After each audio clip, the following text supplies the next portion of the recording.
নিয়ে আসলাম চিকেন রোলের ঘরোয়া রেসিপি, যেটা হচ্ছে আমি নিজে বানিয়েছি। শুরুতে ফ্রাই প্যানে তেল গরম করে আমি এখানে দিয়ে দিচ্ছি পেঁয়াজ কুচি। পেঁয়াজ কুচির পরিমাণটা একটু বেশি রাখতে হবে। পেঁয়াজ কুচিটাকে ভালোভাবে নেড়ে ছেড়ে দিব। এরপরে দিয়ে দিব কাঁচামরিচ কুচি। যে যেভাবে ঝাল পছন্দ করে ওভাবেই কাঁচামরিচটা ইউজ করতে পারবেন। এরপর আমি এখানে দিয়ে দিয়েছি মুরগির মাংস, যেটা হচ্ছে বুকের মাংস। তারপরে দিয়ে দিলাম পরিমাণ মতো লবণ। ভালো করে নেড়ে চেড়ে নিচ্ছি। এরপরে দিয়ে দিব হচ্ছে একটা ম্যাজিক মশলা। এই মশলাটা দেওয়ার কারণ হচ্ছে একটু এটার সুঘ্রাণটা অনেক ভালো। এরপর আমি আদা রসুন বাটা দিয়ে দিয়েছি অল্প পরিমাণে।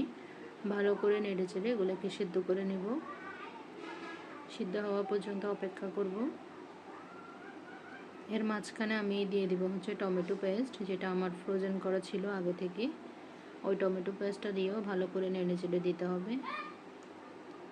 যতক্ষণ না পর্যন্ত মাংসগুলো সিদ্ধ হয় ততক্ষণ অপেক্ষা করব। এরপরে দিয়ে দিব কুচি করে রাখা আলু। এই আলুটা দিয়ে ভালো করে নেড়ে চেড়ে দিলে আমার পুর রেডি হয়ে যাবে। এবার চলে এসেছি রোলের ব্যাটার তৈরি করার জন্য। রোলটা আমি যেভাবে বানাবো এটার জন্য হচ্ছে আমি পরিমাণ মতো আটা নিয়ে নিয়েছি। আটা বা ময়দা যে কোনো একটা ইউজ করা যায়। একটা ডিম দিয়েছি এবং পরিমাণ মতো লবণ দিয়ে দিব। লবণটা যে যতটুকু পছন্দ করে অতটুকুই দিলে হবে। এরপরে হচ্ছে সাধারণ পানি, তাপমাত্রার পানি, নর্মাল যে পানি থাকে ওই পানিটাই দিলে হবে। ওই পানিটা দিয়ে আমি ব্যাটারটা তৈরি করে নিব। ব্যাটারটা একটু আস্তে ধীরে করলে ব্যাটারের ঘনত্বটা খুব সুন্দর হয়। এই যে দেখেই বোঝা যাচ্ছে আমি কেমন ঘনত্বটা করেছি।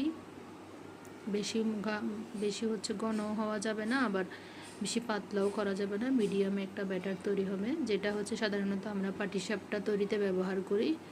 ওই স্টাইলেরই হচ্ছে এই ব্যাটারটা হবে। এরপর হচ্ছে আমি এখানে চুলায় প্যান বসিয়ে হালকা একটু তেল ব্রাশ করে নিয়েছিলাম। এখন আমি পাটিসাপটার মতো করে উঠাবো। এই প্রসেসটা হচ্ছে একদম পাটিসাপটার মতোই। পাটিসাপটাতে যেভাবে পুর দিয়ে করা হয় এটাও আমি হচ্ছে রোলটা ওভাবে করে থাকি বাসায় সাধারণত।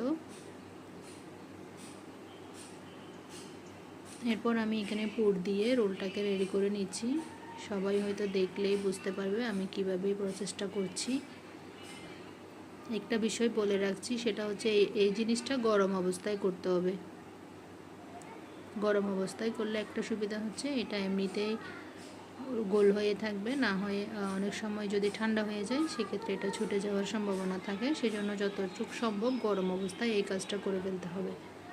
সাথে সাথেই রোলটা রোল করে ফেলতে হবে।